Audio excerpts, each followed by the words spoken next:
Ready. Good afternoon everyone. आवाज़ आ रही है? सो लास्ट क्लास में हम लोगों ने multipurpose project waterfall and lakes का टॉपिक कंप्लीट कर लिया था। लेक्स हमने लास्ट लोकटक झील तक अच्छे से करवा दिया हुआ था विद कंसेप्ट के साथ में, कुछ चीज़ें एक्स्ट्रा ही थी। और आज जो हम लोग टॉपिक देखेंगे वो रहेगा आपको फॉरेस्ट। तो सबसे पहले आज फॉरेस्ट का टॉपिक को हम लोग कंप्लीट करते हैं, देन इसके बाद हम लोग ग्रासलैंड का टॉपिक को देखेंगे। सो आइए without wasting of time start करते हैं फॉरेस्ट के साथ में। 1 एक तो ध्यान रखिएगा, इसका जो करंट का मैटर है ISFR 2019 Indian state forest report 2019 का जो एक रिपोर्ट आया हुआ है, उसको मैंने 1-2 पेज में निकाल कर जो भी आपके एग्ज़ाम में रिलेटेड आ सकते हैं, चाहे NDA हो, CDS हो, CAPF हो, और भी कॉम्पिटिटिव एग्ज़ाम्स हो, तो उनमें आप वहाँ से रीड कर पाएंगे। ये मैटर आपको मैं एक दिन इलोबरेट ज़रूर कर दूंगा स्क्रीन पर, बाकी आपको ये PDF के रूप में मिल जाएगा, उसको आप डाउनलोड कर लीजिएगा। अभी हम लोग आ रहे हैं फॉरेस्ट पर, और टाइप्स ऑफ फॉरेस्ट में सबसे पहला जो पॉइंट आपके सामने में रहेगा वो है एवरग्रीन फॉरेस्ट। ठीक है, एवरग्रीन फॉरेस्ट हिंदी इसका हो जाता है सदाबहार वन। ठीक है, एवरग्रीन फॉरेस्ट सदाबहार वन। देखिए, इसके नाम से कई बार क्वेश्चन बन जाते हैं। इसे हम लोग कहते हैं ट्रॉपिकल रैन फॉरेस्ट। ट्रॉपिकल रैन फॉरेस्ट हिंदी इसका हो जाता है उष्ण कटिबंधीय वर्षा वन। ध्यान दीजिएगा, यहाँ पर हमने रैन फॉरेस्ट को एक अलग से भी घेर बनाया है। कई बार उष्ण कटिबंधीय वर्षा वन आता है, कई बार डायरेक्टली रैन फॉरेस्ट आ जाता है। आपको अगर ध्यान हो, मैंने आपको लिखवाया था कि जो कोरल्स होते हैं, corals are called the rain forest of the ocean. ये भी मैं आपको लिखवाया हुआ हूँ, corals are referred as the rain forest of the ocean, क्योंकि ये सर्वाधिक जैव विविधता के क्षेत्र होते हैं। अभी मैं आपको पॉइंट आउट करवाऊंगा। इसका एक और नाम आप लिख के रख सकते हैं, इन्हीं वनों को हम लोग इक्वेटोरियल फॉरेस्ट भी कहते हैं। यही वन जो है इसे हम लोग इक्वेटोरियल फॉरेस्ट भी कहते हैं, विषुवतीय वन कहा जाता है। ठीक है, भूमध्य रेखीय वन, दोनों ही। तो कई बार तो सिर्फ नाम से डायरेक्ट क्वेश्चन बन जाते हैं, तो नाम भी आपको जानना यहाँ पर सबसे ज़्यादा जरूरी है कि सदाबहार वन ही उष्ण कटिबंधीय वर्षा वन है, विषुवतीय वन है, भूमध्य रेखीय वन है।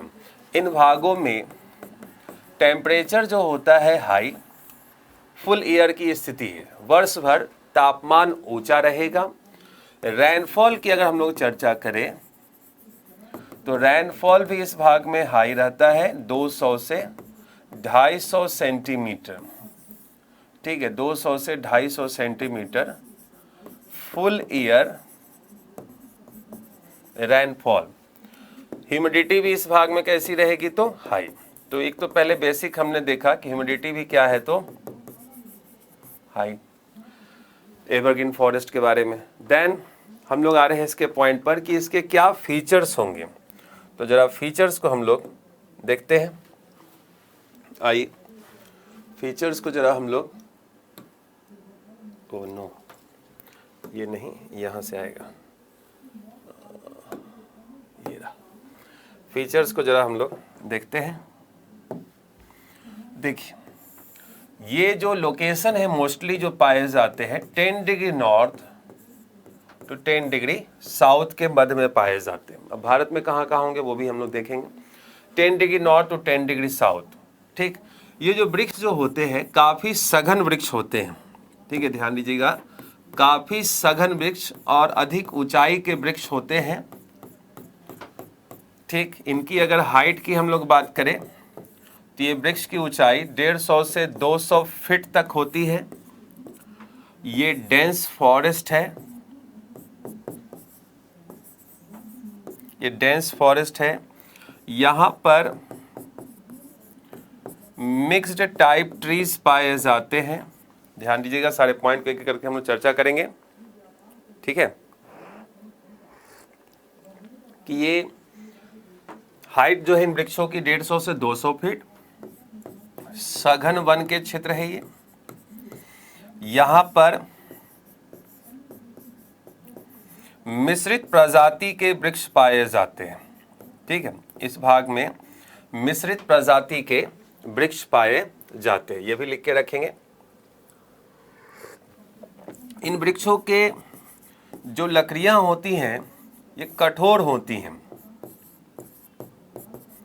तो आप दिखा रहे हैं कठोर लकड़ी, hard would,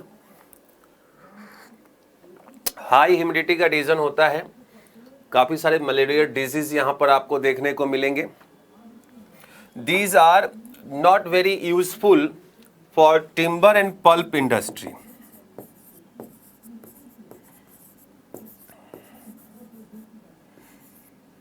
timber and pulp industry,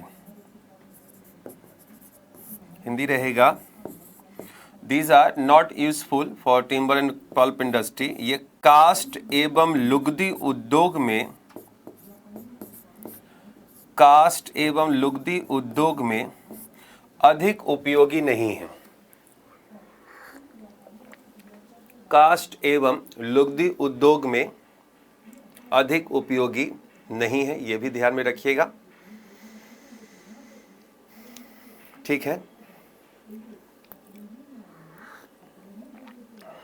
अब देखिए इसके पॉइंट के बारे में और कुछ मैं पॉइंट नोट करवा रहा हूं, फिर भारत वाले पॉइंट पर आएंगे।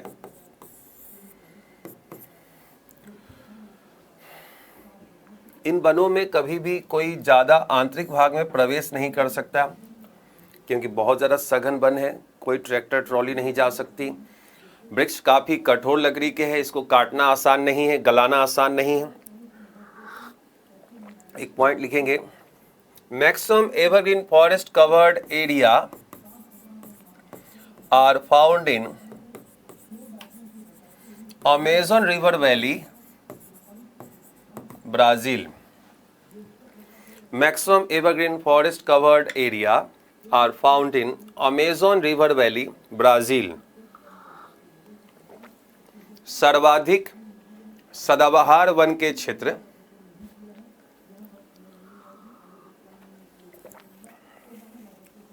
सर्वाधिक सदाबहार वन के क्षेत्र अमेज़न नदी घाटी ब्राज़ील में पाए जाते हैं।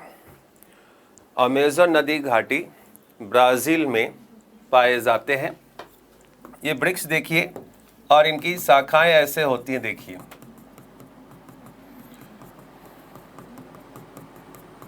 अभी एक कंसेप्ट पर और चर्चा करेंगे। इस प्रकार से चौड़ी चौड़ी शाखाएं इनकी होती हैं। ठीक, पहले इस पॉइंट पे आइए।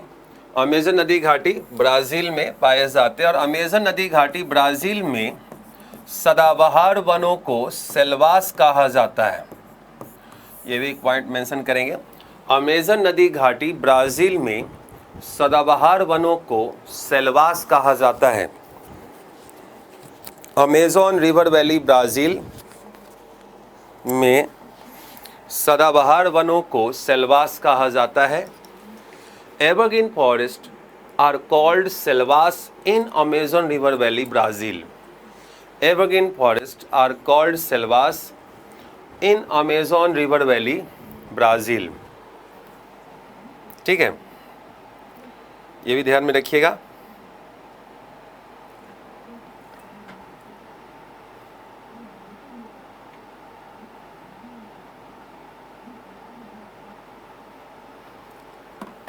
ठीक है, अब एक पॉइंट, ये सर्वाधिक जैव विविधता के क्षेत्र होते हैं। It is a most biodiversified region. यह सर्वाधिक जैव विविधता के क्षेत्र होते हैं। It is the most biodiversified region. The most biodiversified region. Then जो आएंगे इसके बाद,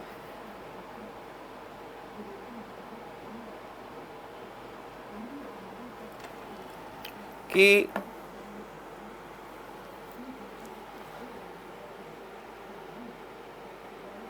तो इस हिसाब से सर्वाधिक जैव विविधता पूरे विश्व में कहाँ पाई जाएंगी, तो वो भी हो जाएगी अमेजन नदी घाटी ब्राज़ील। ये भी लिख के रख लीजिएगा कि maximum biodiversified region of the world is found in Amazon river valley Brazil. Amazon नदी घाटी ब्राज़ील में सर्वाधिक जैव विविधता पाई जाती है। पूरे विश्व के संदर्भ में हम लोग चर्चा कर रहे हैं। देन एक टॉपिक पे आइए देखते हैं कि सूर्य है और सूर्य का प्रकाश क्या इनके निचले भागों में पहुंच पाएगा, क्योंकि ये काफी सघन वन के क्षेत्र है। तो ऐसी दशा होगी कि इनमें सघनता बहुत ज़्यादा अधिक है, वृक्ष डिफरेंट प्रजातियों के पाए जाते हैं और ये सघन वन है। तो निचले भागों में इसकी विविधता अगर हम लोग देखें, थोड़ा सा ध्यान दीजिएगा, सूरज की किरणें निचले भागों में नहीं पहुंच पाती है। ये भाग जो होता है पूरी तरह से कैसा होता है, डार्क स्थिति होती है, ठीक है, दलदली मृदा का क्षेत्र हो जाता है, पीट सॉइल मिलेगा यहाँ पर, ठीक है। और ये वृक्ष जो है अपनी ऊंचाई को बढ़ाते हैं कि सूर्य के प्रकाश को प्राप्त कर सके। तो इसी पॉइंट को मैं यहाँ पर आपको लिखवा रहा हूँ कि सदाबहार वन के वृक्ष अपनी ऊंचाई को बढ़ाते हैं कि सूर्य के प्रकाश को प्राप्त कर सके। सदाबहार वन के वृक्ष अपनी ऊंचाई को बढ़ाते हैं कि सूर्य के प्रकाश को प्राप्त कर सके, ठीक है। These trees increases their height to get sun rays. These trees increases their height to get sun rays. ये वृक्ष अपनी ऊंचाई को बढ़ाते हैं कि सूर्य के प्रकाश को प्राप्त कर सके, ठीक है। ये भी ध्यान में रखिएगा। क्लियर है? फिर आगे चलते हैं। देखिए अब जो पॉइंट आएगा कि भारत में ये वृक्ष कहाँ कहाँ पाए जाते हैं, तो भारत का एरिया लिख लीजिए। सबसे पहला वेस्टर्न घाट, हिंदी रहेगा पश्चिमी घाट,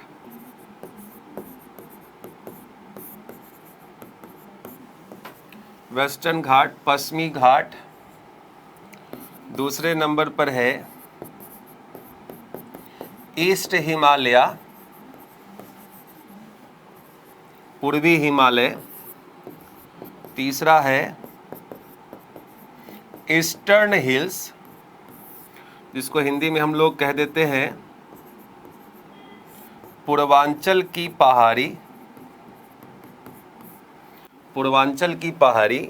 साथ साथ में अगर देखें तो निकोबार वाले क्षेत्रों में भी ये पाए जाते हैं। तो आप अंडमान एवं निकोबार भी लिखकर रख सकते हैं, बट अंडमान और निकोबार वाले क्षेत्रों में मोस्टली ये ज़्यादातर आपको देखने को मिलेंगे निकोबार वाले क्षेत्रों में। अंडमान वाले में डिसीडियस फॉरेस्ट होते हैं, ठीक है, ये भी लिख के रख लेंगे। देन आइए टाइप्स ऑफ ट्रीज,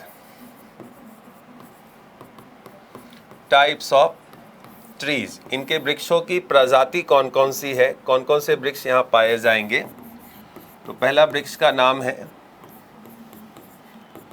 एबोनी, दूसरा mahogany, then rosewood,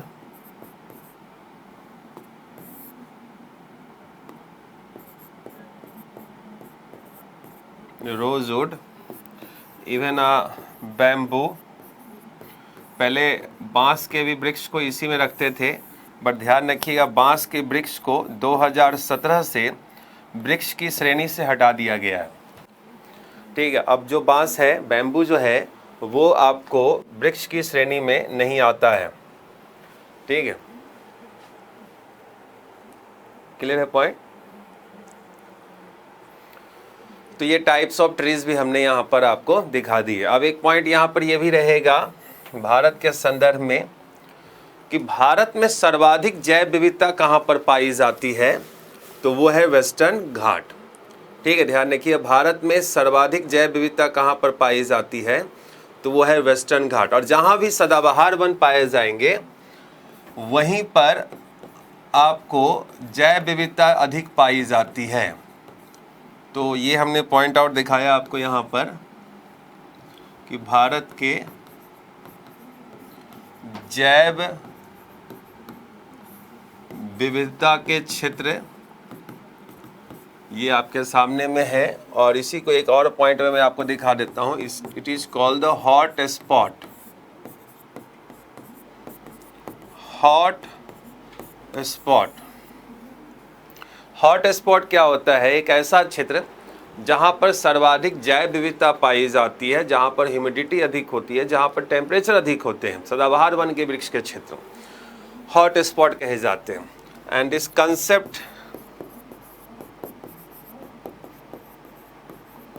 concept given by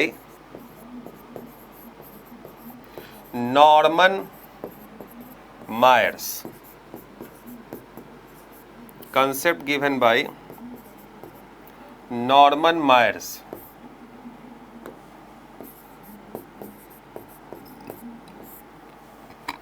ध्यान रखिएगा, हॉट स्पॉट की संकल्पना को किसने दिया? तो नॉर्मन मायर्स ने दिया। हाईली हॉट रीजन होता है जहां वर्षा अधिक होती है, और भारत के जैव विविधता के 4 क्षेत्र आपके सामने में हैं। ये रहेंगे 4 हॉट स्पॉट।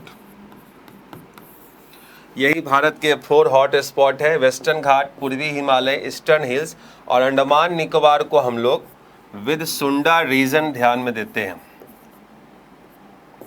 सुंडा रीजन, सुंडा क्षेत्र।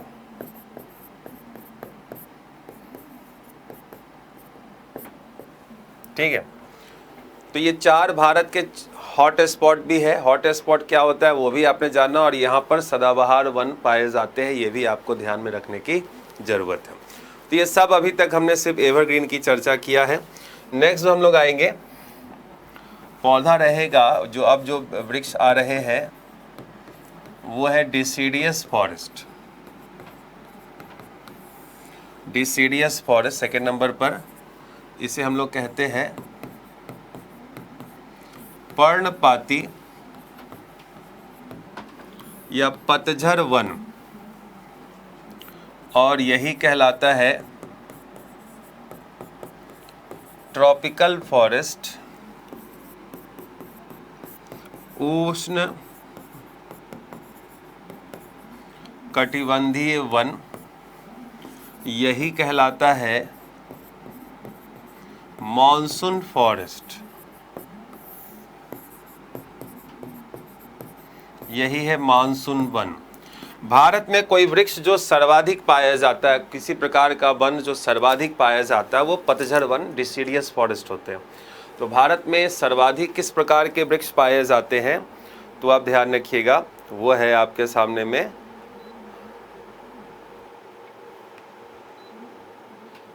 Deciduous forest. ठीक है, ये ध्यान में रखिएगा, डिसीडियस फॉरेस्ट, मॉनसूनल फॉरेस्ट और ट्रॉपिकल फॉरेस्ट। ठीक है, और एक पॉइंट यहाँ पर नोट करके रखना है, ब्राजील में उष्णकटिबंधीय वनों को क्या कहते हैं? कटिंगा कहा जाता है। ब्राजील में उष्णकटिबंधीय वनों को कटिंगा कहते हैं। ठीक से लिख लीजिएगा, कटिंगा।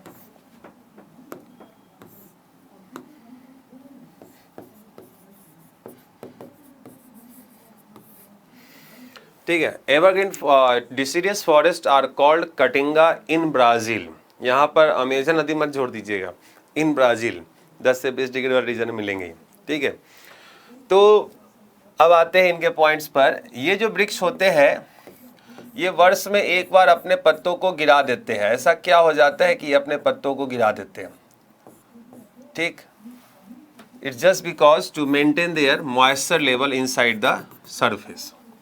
ठीक है, निचले भाग के नमी की मात्रा को बरकरार रखने के लिए वो क्या करते हैं? अपने शेडेड कर देते हैं अपने लीव्स को। क्योंकि आप देखिए तो मार्च से ही काफ़ी तेज़ धूप होना शुरू हो जाता है, और सितंबर के बाद से बारिश हुई नहीं होती है, तो पतझड़ का मौसम आपको देखने को मिलता है। सारे पत्ते टूटकर पीले होकर ज़मीन पर गिरने लगते हैं, फिर नए पत्ते आने शुरू होते हैं। ठीक है, तो ये वृक्ष इसलिए पतझड़ वन हम लोग इसको कहते हैं। वृक्ष अपने पत्तों को एक बार गिरा देते हैं, क्यों? क्योंकि नमी की मात्रा को मेंटेन करके रख सकें। भारत में कहाँ कहाँ ये पाए जा सकते हैं? तो भारत में पूरे नॉर्थ एंड मिडिल इंडिया, उत्तर एवं मध्य भारत में, और साथ साथ यहाँ भी आपके सामने में होगा अंडमान एंड निकोबार। भारत में कौन से वन सर्वाधिक पाए जाते हैं? तो पर्णपाती वन सर्वाधिक पाए जाते हैं। सदाबहार मत मार दीजिएगा, ठीक है। भारत में सर्वाधिक वन डिसिडियस फॉरेस्ट के होते हैं। और अगर हम लोग इनके टाइप की बात करें, अगर हम लोग इनके टाइप्स ऑफ ट्रीज की बात करते हैं, वृक्षों के प्रकार की बात करते हैं, तो यहाँ पर आपके सामने में है साल, टीक, टीक को हम लोग सागौन कहते हैं ना, ये साल तो साल ही है, पीपल, बैनियान, बैनियान जिसको हम लोग बरगद कहते हैं, ठीक है, बैनियान को हम लोग बरगद कहते हैं। देन देखिए तो मैंगो, नीम,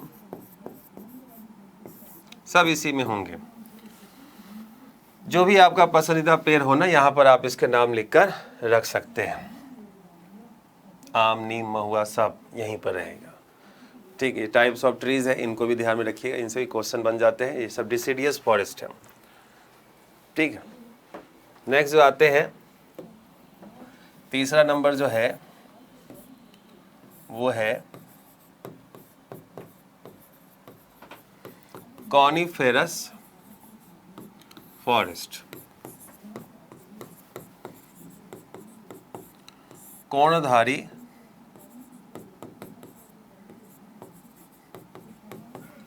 या शंकुधारी वन, और इसी को हम लोग कहते हैं टेम्परेट फॉरेस्ट। यही है आपका कौन? शीतोष्ण वन, ठीक है। अब ये जो वृक्ष होते हैं वो इस प्रकार की संरचना में होते हैं। ये कॉनिकल शेप में ही क्यों होते हैं? क्योंकि इन भागों में आप अगर देखें तो बर्फबारी होती है, स्नोफॉल होता है।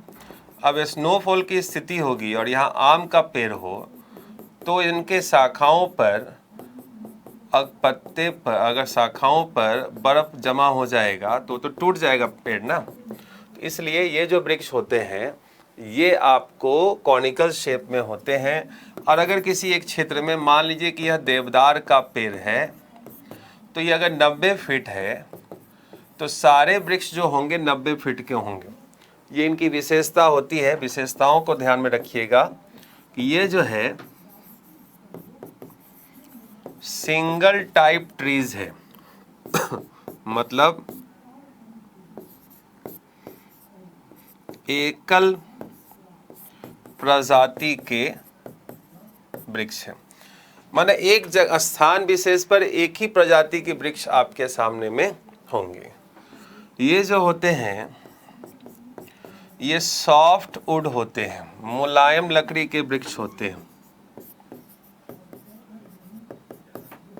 ठीक है। ये मुलायम लकड़ी के वृक्ष होते हैं। इनका जो उपयोग मोस्टली जो होता है टिम्बर एंड पल्प इंडस्ट्री के लिए बहुत ही ज़्यादा इम्पोर्टेंट होते हैं। ये कास्ट एवं लुगदी उद्योग के लिए अधिक से अधिक उपयोगी होते हैं। लकड़ियाँ मुलायम है, काटना आसान हो जाता है इनको, ये भी ध्यान में रखिएगा। एकल प्रजाति के वृक्ष हैं। भारत में कहाँ मिल सकते हैं? अगर हम लोग इंडिया की बात करें कि भारत में ये वृक्ष कहाँ मिल सकते हैं, तो हिमालय में मिल जाएंगे, ठीक। ईस्टर्न हिल्स में मिल जाएंगे। इसके साथ साथ आपको ये अनामलाई,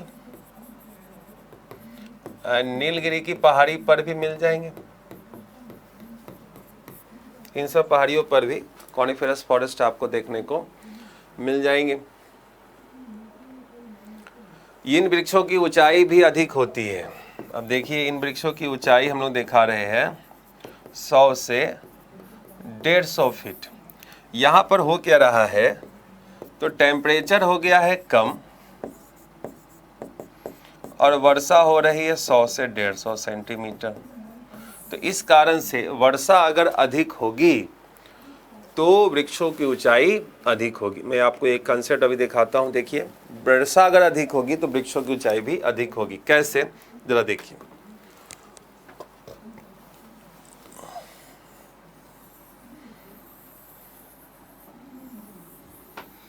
ये आपका वेस्ट बंगाल है, बिहार है, यूपी है।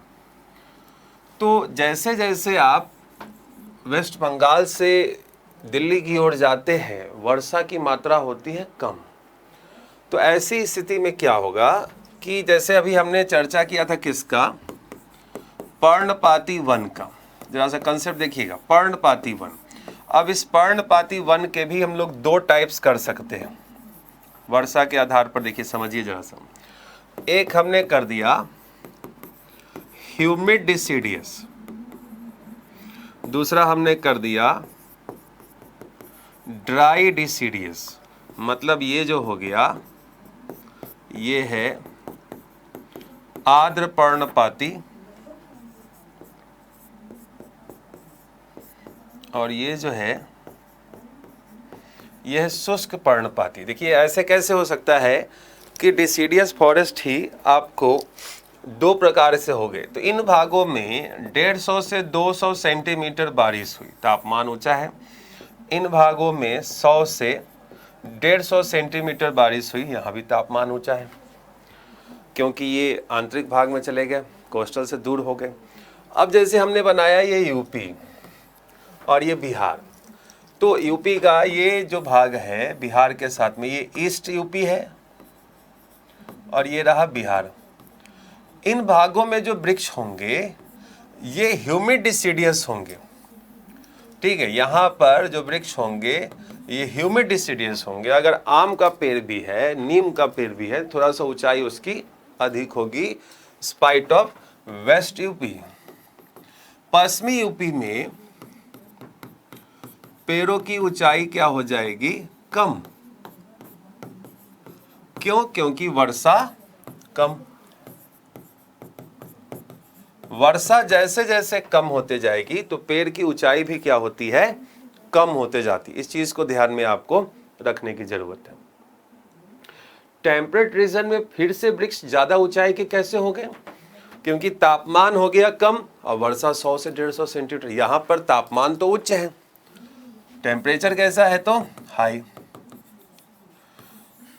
ठीक है, तो ये कंसेप्ट है, जो चीज़ों को आप ध्यान में रखिएगा। तो पर्णपाती के मैंने 2 डिवीजन करके आपको कैसे, कहाँ पर पूर्वी यूपी और पश्चिमी यूपी के वृक्षों को देखिएगा। एक ही पेड़, आम के ही पेड़ पूरब में थोड़े से ज़्यादा ऊंचे होंगे, पश्चिम में थोड़े से कम ऊंचे होते हैं। ध्यान दीजिएगा तो सब दिखाई देगा आपको। ठीक है, उसी हिसाब से अभी हमने देखा कि शीतोष्ण वन जो होते हैं ये तो 90 फीट है, 150 फीट के वृक्ष हो सकते हैं। चीर के वन, देवदार के वन, पाइन ट्री, तो इनके हमें टाइप भी अभी आने का है। नेक्स्ट हम लोग आ रहे हैं शीतोष्ण वन वाले के टाइप्स पर आते हैं।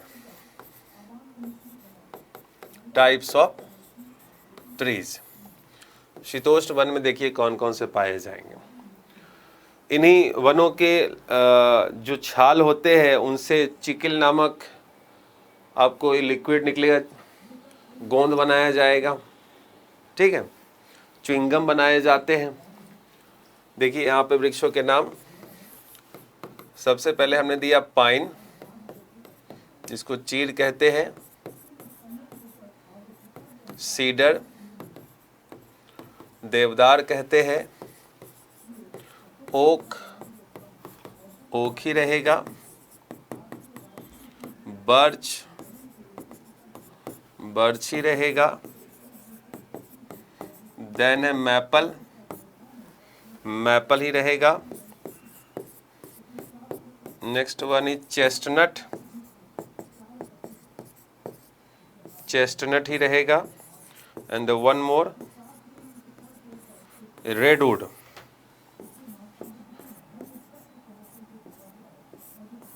रेडवुड ही रहेगा। ठीक है, इन सब के वृक्षों के नाम लिख के रख लीजिए।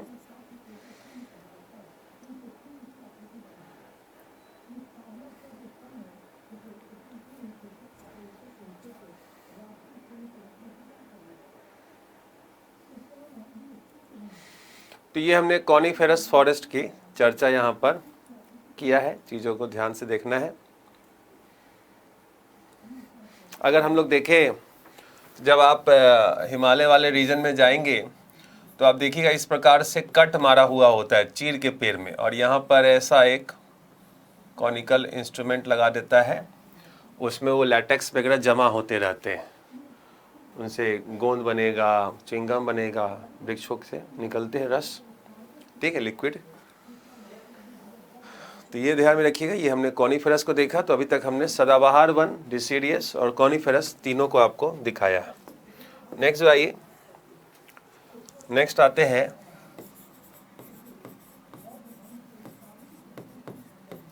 Mangrove forest.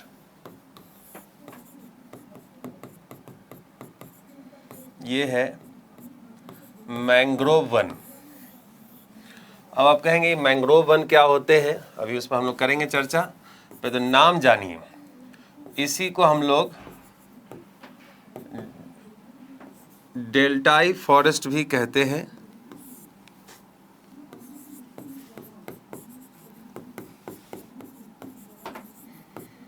डेल्टाई वन भी कहते हैं।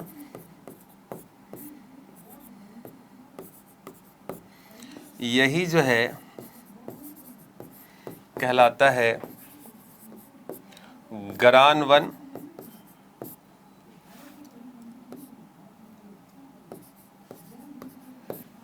इन्हीं को हम लोग गरान वन भी कहते हैं।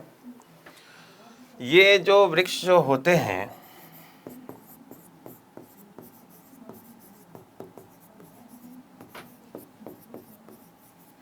ये वाटर लॉगिंग एरियाज में पाए जाएंगे, जल के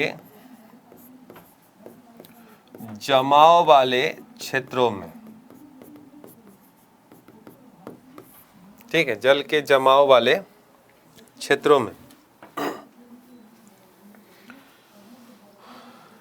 देखिए कैसे ये वृक्ष जो होते हैं, देखिए ऐसी संरचना है इनकी।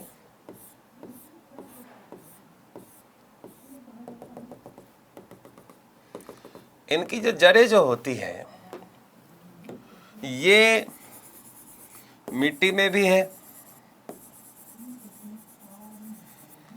ये सॉइल है, देन ये एयर में भी है, और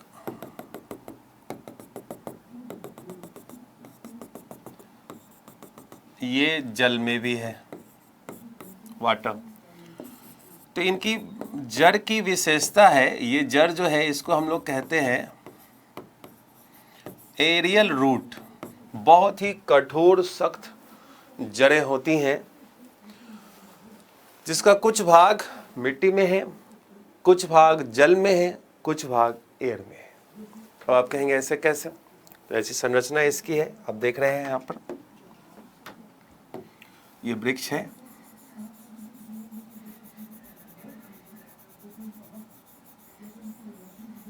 ठीक। होता क्या है कि जब कभी भी ज्वार आएगा, उच्च ज्वार आ जाए, हाई टाइड, और साइक्लोन आ जाए, चक्रवात आ जाए, तो ऐसी दशा में ज्यादा मात्रा में जल जो होगा वो अंदर की ओर प्रवेश करेगा इस प्रकार से। अब अगर यहाँ पर आम का पेड़ हो तो उस पर इतना ज़्यादा फोर्स पड़ेगा कि उखड़ जाएगा। तो ये जो वृक्ष होते हैं, इनसे होकर वो मैक्सिमम अमाउंट ऑफ जल क्या हो जा रहा है, पास कर जा रहा है, और ये वहाँ पर मिट्टी को बहुत ही मजबूती से पकड़ कर रखते हैं, इनकी इम्पोर्टेंस है ये। तो इस कारण से ये जो वृक्ष है तो ये it protects from soil erosion. ये जो वृक्ष है ये मृदा अपरदन से क्या करेंगे, संरक्षण प्रदान करते हैं। इंपॉर्टेंस है इनकी। मृदा अपरदन से क्या करेगा, तो संरक्षण प्रदान करेगा। एक सेंटेंस लिख भी लीजिए, इस फिगर को ही बनाकर रख लेना है। मैंग्रोव वनों को ही हम लोग डेल्टाई वन कहते हैं, गरान वन कहते हैं। सारे पॉइंट्स भी ध्यान में होने चाहिए।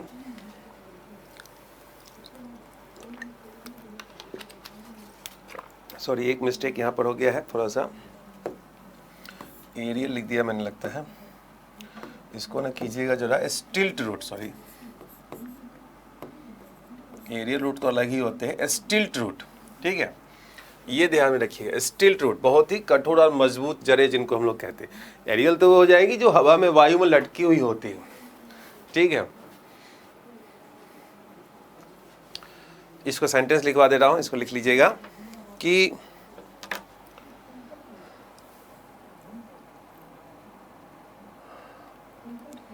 ये वृक्ष चक्रवात एवं उच्च ज्वार के समय,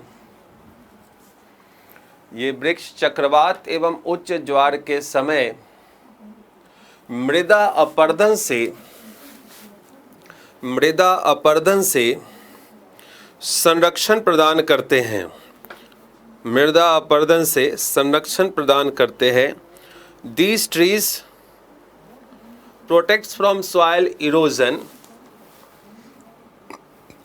These trees protects from soil erosion at a time of arrival of high tide and cyclone. At a time of arrival of high tide and cyclone. Bharat में ये वृक्ष कहाँ मिल सकते हैं? What do you think? इनका एरिया क्या होगा? इनकी जड़ें काफ़ी मजबूत है, आप इनको काट नहीं सकते, ध्यान रखिएगा। भारत में ये कहाँ मिलेंगे? तो जितने भी डेल्टाई रीजन होंगे, डेल्टाई प्रदेश, एग्जाम्पल के तौर पर सुंदरवन का डेल्टा, एग्जाम्पल में आप सुंदरवन का डेल्टा भी लिख के रख सकते हैं। इसके साथ साथ आप दिखाएंगे रन ऑफ कच्छ,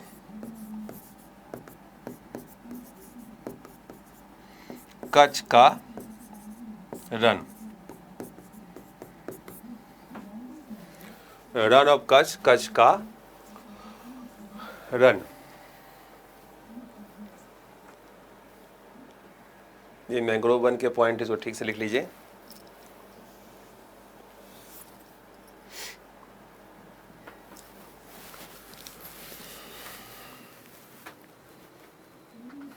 ठीक है, तो ये हमने अभी मैंग्रोव वन को देखा। इससे ये भी क्वेश्चन बनते हैं किस प्रकार के वनों को गरान वन कहते हैं, कौन डेल्टाई वन है, ऐसे भी क्वेश्चन आपको बन जाते हैं। चीज़ों को कंसेप्ट के साथ ध्यान में रखिएगा। नेक्स्ट जो हम लोग आ रहे हैं वो है ड्राई फॉरेस्ट और डेजर्ट फॉरेस्ट। ये है शुष्क या मरुस्थलीय वन। अब अगर इनकी बात करें तो यहाँ टेम्परेचर तो हाई है, बट अब वर्षा हाई, मीडियम, लो से होते हुए बहुत ही कम हो चुकी है। देखिए वर्षा की दो स्थिति यहाँ पर है, 50 से 75 सेंटीमीटर और 25 से 50 सेंटीमीटर। क्योंकि 25 सेंटीमीटर से कम होगा तो वहाँ पर पूरी तरह से सिर्फ और सिर्फ मरुस्थल ही पाए जाएंगे और कोई भी वृक्ष नहीं मिलेगा। 25 सेंटीमीटर से कम हो गया तो ये जो रीजन होता है इसको हम लोग कहते हैं सेमी एरिड,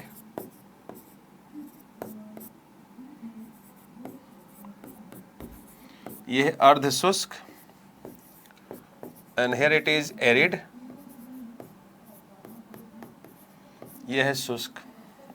ठीक, इसको देखिए, एक है सेमी एरिड और दूसरा है एरिड और शुष्क।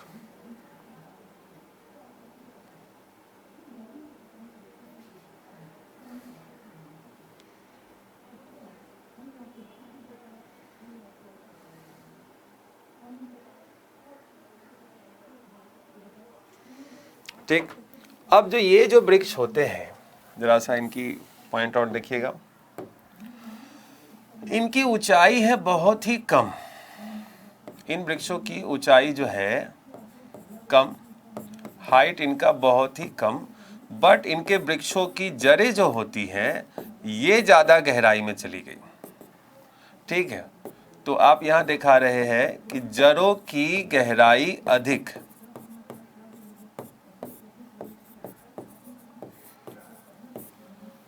Depth of root is high. अब आप कहेंगे कि ऐसा कैसे हो गया? देखिए, सब कुछ वर्षा पर डिपेंड है। वर्षा अधिक, ऊंचाई अधिक थी, सदाबहार वनों की सर्वाधिक ऊंचाई होती है। उससे कम स्थिति हुई डिसिडियस में, 2 स्थितियां हो गई, ह्यूमिड और ड्राई। टेम्परेट वाले में तापमान कम हो गया, वर्षा ठीक है 100 से 150, फिर से ऊंचाई अधिक। मैंग्रोव वाले में वाटर लॉगिंग रीजन ही है, बहुत ज़्यादा ऊंचाई वहाँ होनी नहीं है। दूसरी कि यहाँ पर शुष्क रीजन है, ड्राई रीजन है, ऊंचाई बढ़नी नहीं है। तो ये वृक्ष जड़ों की गहराई क्यों बढ़ा देते हैं? ताकि नमी की मात्रा को पा सके। तो लिख के रखना है कि ये वृक्ष अपनी जड़ों की गहराई को बढ़ाते हैं ताकि नमी को प्राप्त कर सके। ये वृक्ष अपने जड़ों की गहराई को बढ़ाते हैं ताकि नमी को प्राप्त कर सके। These trees increases their height. These trees increases their depth of root. These trees increases their depth of root to get moisture. To get moisture.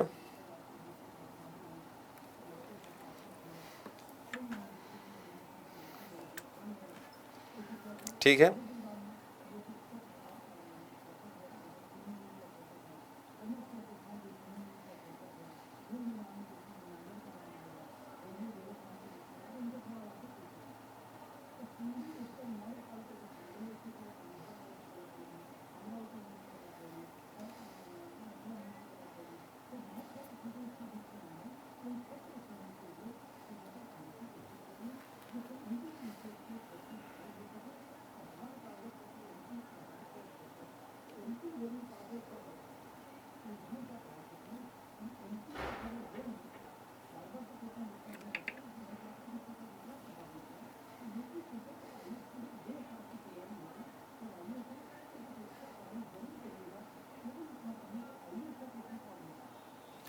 ठीक है। अब इनके एरिया लिख लीजिए कि भारत में कहाँ पर ये पाए जाएंगे। तो भारत में कहाँ मिल सकते हैं? या तो राजस्थान में, या गुजरात में। और इन वृक्षों के नाम क्या क्या हो सकते हैं? इन वृक्षों के नाम देखिए, टाइप्स ऑफ ट्रीज हम लोग यहाँ पर देख रहे हैं, जिसमें आप दे सकते हैं बबूल, खेजरी,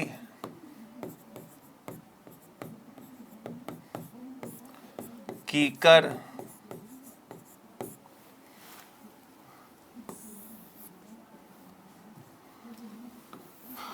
देन अकेसिया,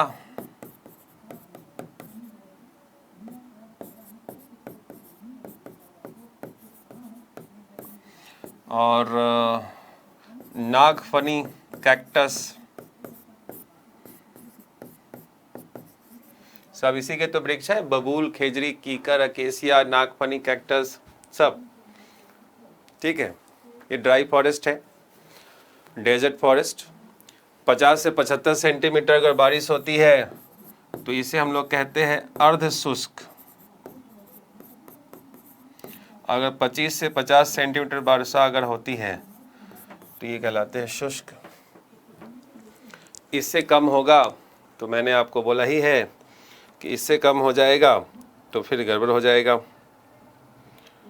क्योंकि इससे कम में फिर वृक्ष नहीं मिलेंगे, सिर्फ और सिर्फ डेजर्ट ही मिलेगा और कुछ नहीं मिलेगा। ठीक है,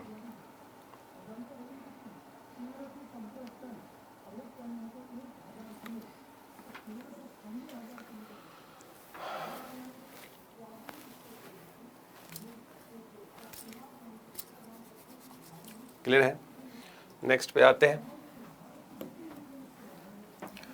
अब जो है पहले मैं आपको दिखा रहा हूं टैगा फॉरेस्ट, टैगा 1 जो भी नंबर होगा लिख लीजिएगा। फाउंड इन हिमालय, केवल हिमालय में पाया जाता है।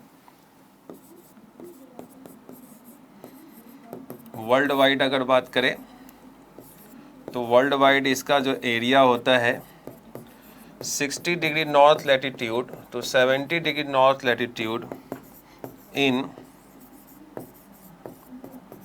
Northern hemisphere only. टैगा 1 जो होते हैं यह केवल उत्तरी गोलार्ध में पाए जाते हैं, 60 से 70 डिग्री उत्तरी अक्षांश के मध्य में। ये कुछ और नहीं, ये शीतोष्ण वन ही होते हैं। जो टेम्परेट फॉरेस्ट जो मैंने आपको लिखवाए थे वही होते हैं। यहाँ भी आपके सामने में वही सब वृक्ष होंगे आपको, स्प्रूस,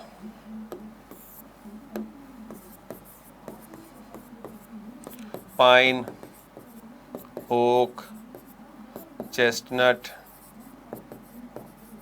मैपल। ठीक है, और भारत में ये वृक्ष कहाँ पर मिलते हैं तो सिर्फ और सिर्फ हिमालय में। तो ये टैगा 1 भी इंडिया में मिलता है, ये ध्यान रखिएगा। ये कुछ और नहीं, ये शीतोष्ण वन के ही प्रकार होते हैं। शीतोष्ण में भी हम लोग इनको समशीतोष्ण वन कहते हैं। एक समान दशा पाई जाती है। कोई वर्षा वर्षा की चर्चा यहाँ पर नहीं करनी क्योंकि तापमान हो गया है कम। इसके बाद ये लिख लीजिएगा टैगा 1 भारत में कहाँ मिलते हैं, हिमालय में। वर्ल्ड वाइड अगर देखें तो एरिया है 60 से 70 डिग्री, केवल उत्तरी गोलार्ध में पाए जाते हैं, सेम वृक्ष है। हाँ, एक चीज़ और कि जो टैगा 1 है इन्हें साइबेरिया रसिया में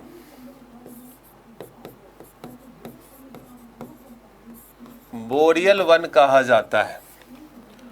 taiga forest are called boreal forest in Siberia Russia. ठीक है, taiga forest are called boreal forest in Siberia Russia. ठीक है,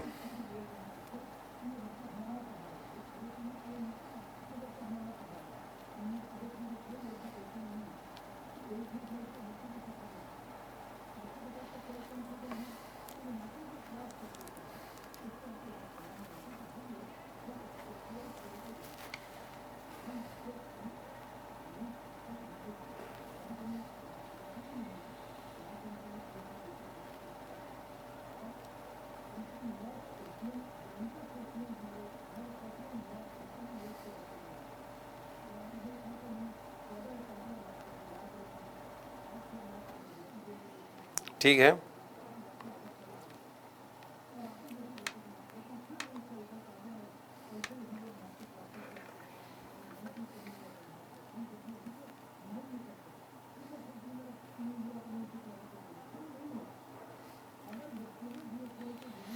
आते हैं नेक्स्ट पॉइंट पर।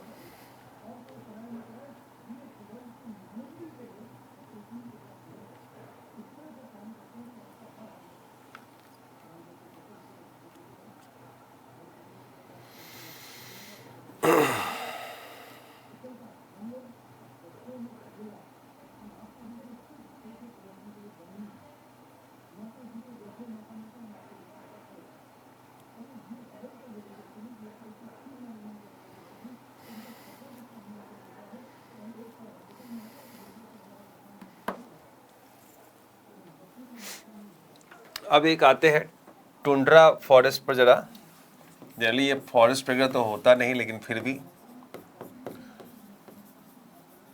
टुंड्रा वन,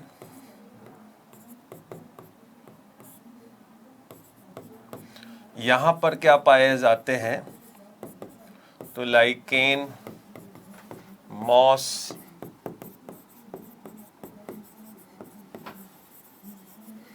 लाइकेन और मॉसेस पाए जाते हैं।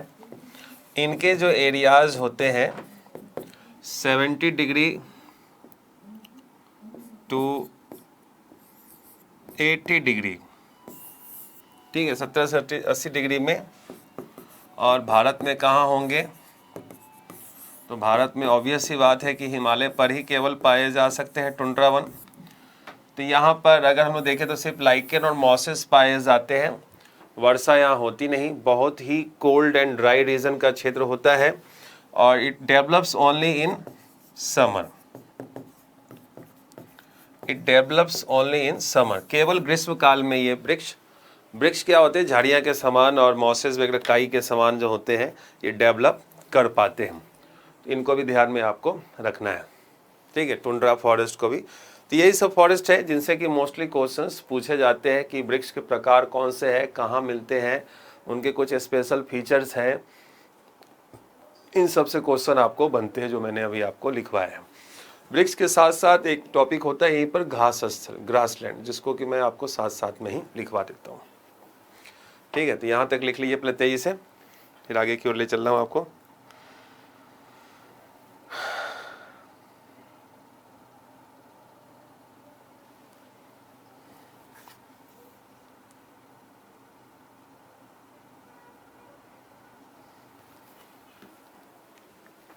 ठीक है, नेक्स्ट हम लोग आएंगे वो रहेगा ग्रासलैंड, घास स्थल पर।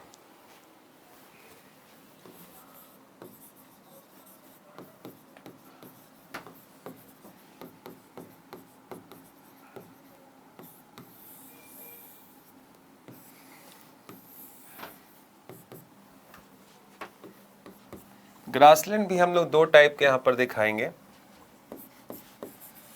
एक होगा ट्रॉपिकल ग्रासलैंड,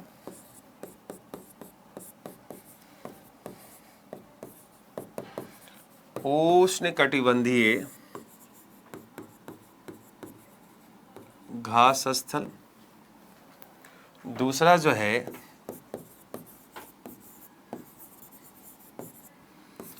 टेम्परेट ग्रासलैंड,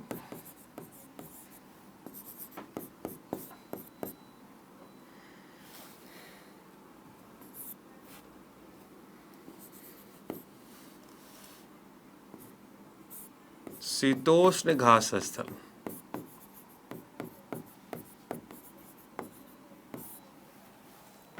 ठीक है, शीतोष्ण घास स्थल। पहले हम लोग ट्रॉपिकल ग्रासलैंड को समझते हैं, इनके फीचर्स को समझते हैं कि क्या है ये, कैसे यहाँ से क्वेश्चंस आपको बन सकते हैं। देखिए, तो सबसे पहले तो इनका मैं एरिया आपको दिखा रहा हूँ। एरिया कितना है इसका, तो 10 डिग्री नॉर्थ और साउथ टू 20 डिग्री नॉर्थ और साउथ में पाए जाएंगे। अब फीचर देखिए, ये एक रीजन है और ये है वो भाग ग्रासलैंड वाले। ये जो भाग आप देख रहे हैं ये सभी तरफ से समुद्र से दूर है। ये ओशियन है और सी है, समुद्र से दूर है। तो जब समुद्र से दूर होगा तो इस भाग में क्या स्थिति बनेगी, जरा देखिए। तो ये जो घास स्थल अभी आपने देखा है, यहां पर कॉन्टिनेंटल क्लाइमेट पाया जाएगा, अंतः महाद्वीपीय जलवायु पाई जाती है। अंतः महाद्वीपीय का मतलब होता है कि सभी तरफ से समुद्र से दूर। अब ये जो भाग जो है सब तरफ से समुद्र से क्या है, दूर। तो जैसे जैसे समुद्र से दूर जाएगा नमी की मात्रा होगी कम, तो इस भाग में वर्षा क्या हो जाएगी, कम। यहाँ पर वर्षा कम होती है, 50 से 75 सेंटीमीटर का रीजन होता है, और यह जो जोन बनता है, यह जोन बनता है सेमी एरिड, अर्ध शुष्क जोन बन जाता है। क्लियर है? ये जो बन गया अर्ध शुष्क क्षेत्र बन गया, तापमान अधिक है, वर्षा हो गई कम, तो यहाँ पर वृक्ष नहीं पनप पाएंगे, यहाँ घास पाए जाते हैं। इन भागों में 10 फीट ऊंचे घास पाए जा सकते हैं। ध्यान दीजिएगा, ये जो घास है कितने फीट की ऊंचाई है, 10 फीट की ऊंचाई है। इवन अगर इस भाग में एक हाथी अगर आ जाए, ठीक है, एक हाथी अगर आ जाए तो हाथी भी छिप जाएगा, क्योंकि हाथी की ऊंचाई भी कितनी है, तो 10 फीट। और इसी कारण से इसे हम लोग जो कहते हैं, कहा जाता है हाथी घास, एलिफेंट ग्रास। ठीक है, ध्यान दीजिएगा, इसे हम लोग कह रहे हैं एलिफेंट ग्रास। ठीक है, कंसेप्ट फिर से समझिएगा। उष्णकटिबंधीय घास स्थल जो कि 10 से 20 डिग्री नॉर्थ साउथ के मध्य में होते हैं, महाद्वीपों के आंतरिक भाग में होते हैं, जहां समुद्र से दूरी अधिक होती है। लाइक दिल्ली, यूपी, जितने भी भाग आप देख रहे हैं ना, अगर हम लोग इंडिया की बात करें, दिल्ली को ही मान लेते हैं, इंटर कंटिनेंटल क्लाइमेट होता है। ठीक है, इसको हम लोग कहते हैं इंटर कंटिनेंटल क्लाइमेट, सॉरी, अंतः महाद्वीपीय। ठीक है, सब तरफ से समुद्र से दूर, तो वर्षा क्या हो जाती है, कम, 50 से 75 सेंटीमीटर, सेमी एरिड हो जाता है। तो ऐसे भागों में वृक्ष न उगकर यहाँ पर घास उगते हैं, लेकिन घास की ऊंचाई अधिक हो जाती है, घास की ऊंचाई अधिक होगी। और एक यहाँ पर पॉइंट है, पहला, सवाना घास स्थल, जो कि कहां पर मिल रहा है, तो अफ्रीका। पहला पॉइंट यही रहेगा, सवाना ग्रासलैंड अफ्रीका में है। और पॉइंट रहेगा सवाना ग्रासलैंड में कौन से घास पाए जाते हैं, या फिर हाथी घास कहां पाए जाते हैं, तो सवाना ग्रासलैंड में। ऊंचाई कितनी है, 10 फीट की ऊंचाई है। ये भाग कैसा है, इंटर कंटिनेंटल क्लाइमेट है, एरिया 10 डिग्री नॉर्थ से 20 डिग्री नॉर्थ साउथ है, वर्षा कम है, सेमी एरिड जोन है। ये सारे पॉइंट मैंने लिखवा दिए। सवाना घास स्थल जो है, इसे हम लोग लैंड ऑफ हंटिंग भी कहते हैं। इसे बड़े शिकारों की भूमि भी कहा जाता है। जैसे आप डिस्कवरी चैनल, एनिमल प्लैनेट वगैरह पर जो शिकार देखते रहते हैं कि शेर और बाघ शिकार कर रहे होते, तेंदुआ वगैरह, हिरन का, किसी अन्य जीव जंतुओं का, तो वो यही एरिया होता है सवाना ग्रासलैंड। ठीक से लिख लीजिए इसको पॉइंट में। सो ट्रॉपिकल ग्रासलैंड में पहला टाइप जो मैंने आपको दिखाया वो था सवाना। दूसरा, 2 नाम मैं यहाँ पर आपके सामने लिख रहा हूँ, लानोस, और तीसरा कैंपोस। ये 3 ही होते हैं। ये रहेगा कैंपोस। तो लानोस कहा जाता है वेनेजुएला में, और कैंपोस इसे कहते हैं हम लोग कहां पर, तो ब्राजील में। ठीक है, सो फिर से एक बार रिपीट कर रहा हूं मैं आपको। ग्रासलैंड में ट्रॉपिकल ग्रासलैंड और टेम्परेट ग्रासलैंड 2 डिवीजन होते हैं। ट्रॉपिकल ग्रासलैंड ट्रॉपिकल रीजन में होगा, कर्क और मकर रेखा के बीच में कितने डिग्री, 10 डिग्री नॉर्थ से 20 डिग्री नॉर्थ में। यह भाग समुद्र से दूर होता है, इंटर कंटिनेंटल क्लाइमेट है, वर्षा कम है, सेमी एरिड रीजन है। तो वर्षा कम और तापमान अधिक होने के कारण यहाँ पर घास पाए जाते हैं, जो कि 10-10 फीट की ऊंचाई के घास तक हो जाते हैं। इन घासों को हम लोग क्या कहते हैं, हाथी घास कहते हैं। अफ्रीका में इन घास स्थल का नाम क्या है, सवाना। वेनेजुएला में इस घास स्थल का नाम क्या है, लानोस। और ब्राज़ील में इसे क्या कहते हैं, तो कैंपस। ये आपके पॉइंट हुए। और इन क्षेत्रों को लैंड ऑफ हंटिंग कहते हैं। सवाना घास स्थल को हम लोग शिकारों की भूमि, बड़े शिकारों की भूमि भी कहते हैं। ये भी लिख लीजिए 23 है।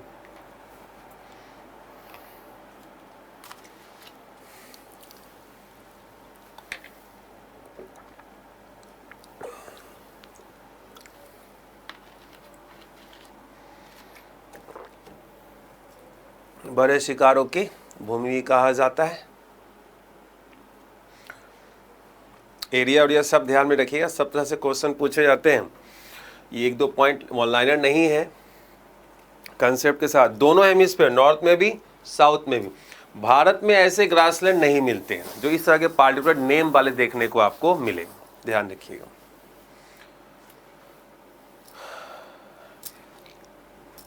अब आपको लेकर चलते हैं टेम्परेट ग्रासलैंड की ओर। शीतोष्ण घास स्थल देखते हैं।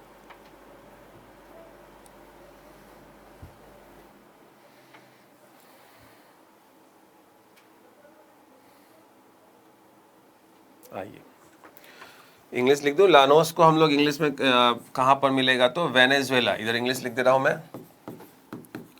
वेनेजुएला देश है ना, और ब्राजील तो आप जान ही रहे हैं। तो ला से लानोस और ला से वेनेजुएला, ला लानोस, ऐसे ध्यान रखिएगा, ठीक है। आइए यहाँ से टेम्परेट वाले को देखते हैं।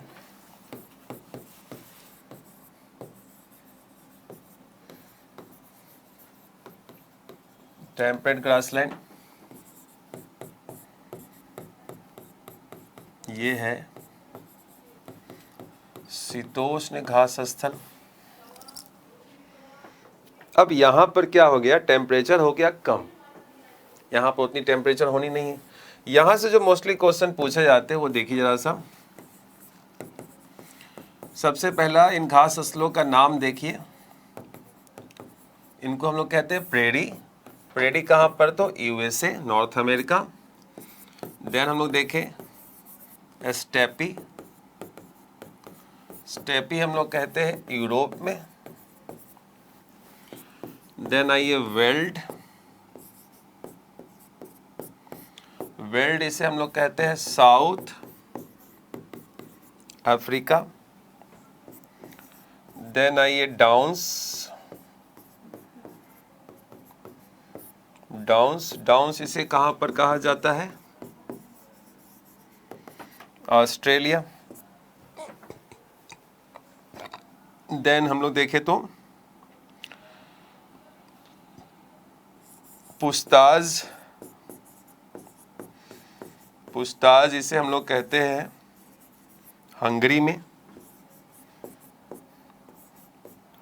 एक तरफ में ग्रासलैंड का नेम है, दूसरी तरफ में देश का नाम है। देन है कैंटरबरी। ये कैंटरबरी का मैदान जो होता है वो न्यूजीलैंड में पाया जाता है।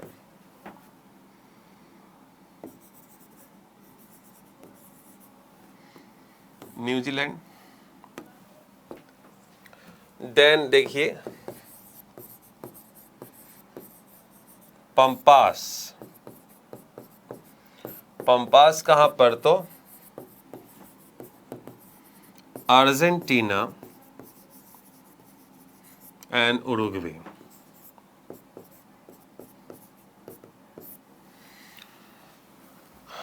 इसको राइट डाउन कीजिए सबसे पहले तो, अर्जेंटीना एंड उरुग्वे।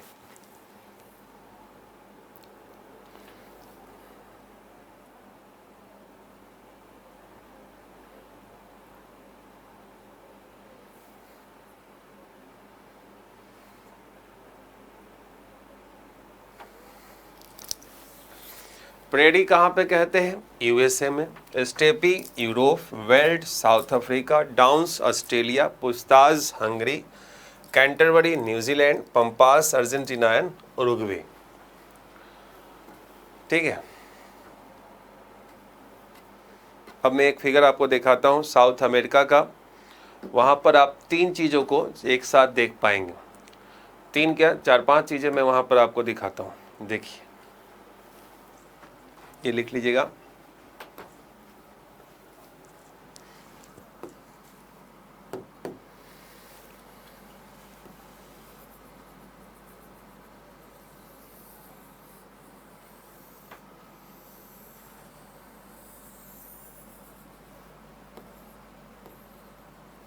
ये रहा साउथ अमेरिका। ये लाइन है आपका 0 डिग्री,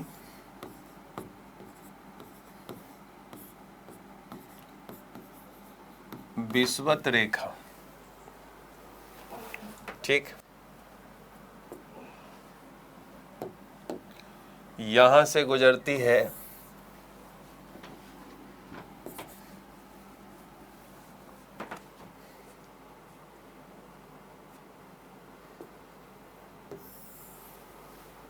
अरे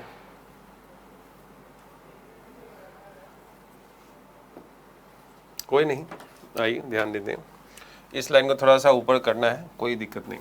आइए देखते हैं। पहले मैं आपको दिखाता हूं, ये जो रीजन आप देख रहे हैं इक्वेटोरियल रीजन वाले में, यहां पर सेलवास पाया जाएगा, जो कि क्या है तो सदाबहार वन है, ठीक। इन भागों में ये है उष्ण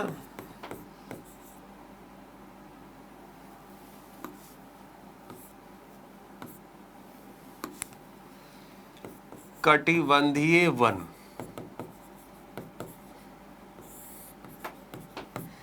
जो कि क्या है तो कटिंगा, ब्राजील वाला। अब देखिए, ये है आपके सामने में लानोस,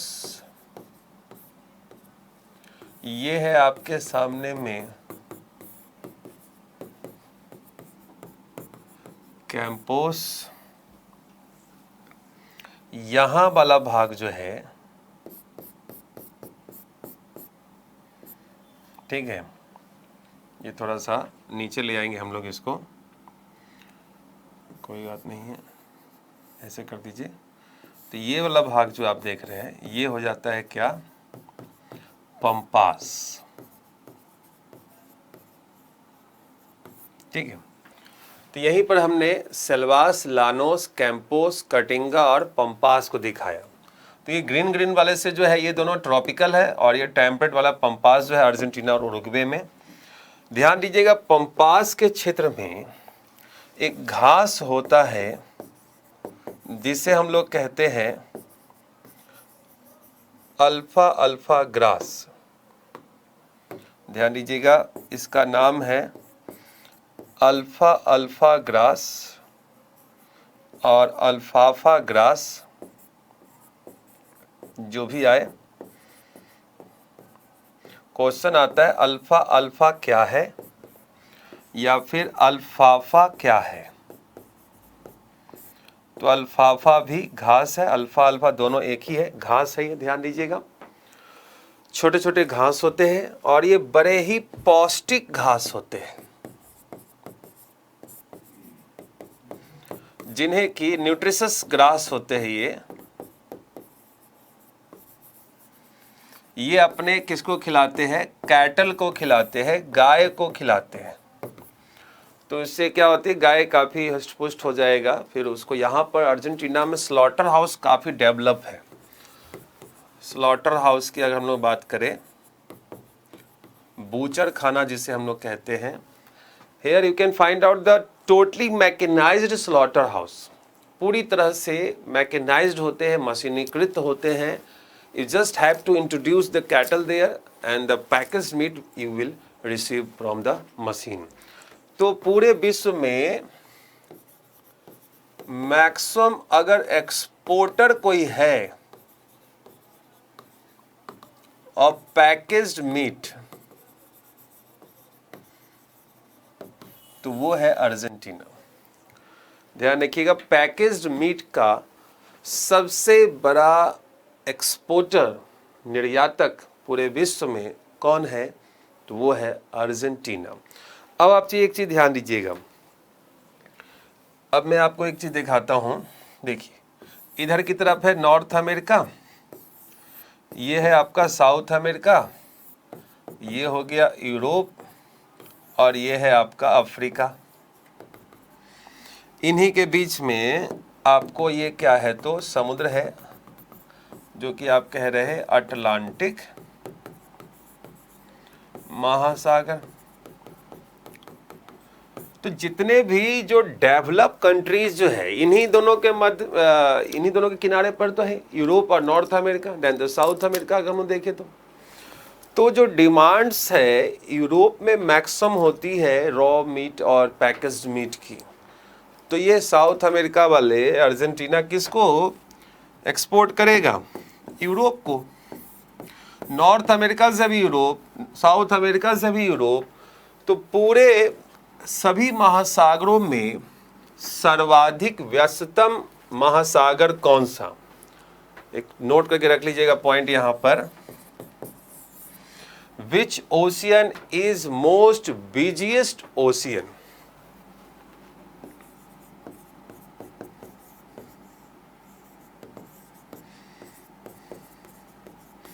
सर्वाधिक व्यस्त महासागर कौन सा होगा, अटलांटिक महासागर होगा, क्योंकि इसमें आप देख रहे हैं इतना अधिक व्यापार हो रहा है। सभी विकसित देश जो है इन भागों में आपको देखने को मिलते हैं जो पहले डेवलप हुए, खासकर नॉर्थ अमेरिका, यूरोप।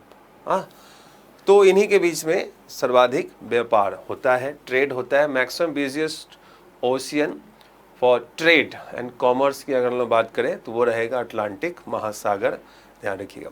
अब देखिए सेल्वास के जो ये तो हो गया आपका कौन सा, इक्वेटोरियल रीजन 10 से 10 डिग्री, और 10 डिग्री से बाद वाले में आप देखिए कटिंगा जो कि हम लोग डिसीडियस फॉरेस्ट देखते हैं, कैंपोस ब्राज़ील में हो गया, लानोस वेनेजुएला में हो गया, पंपास अर्जेंटीना में हो गया, जहाँ पर आपको पौष्टिक घास के रूप में क्या मिलता है, तो अल्फा अल्फा घास पाया जाता है।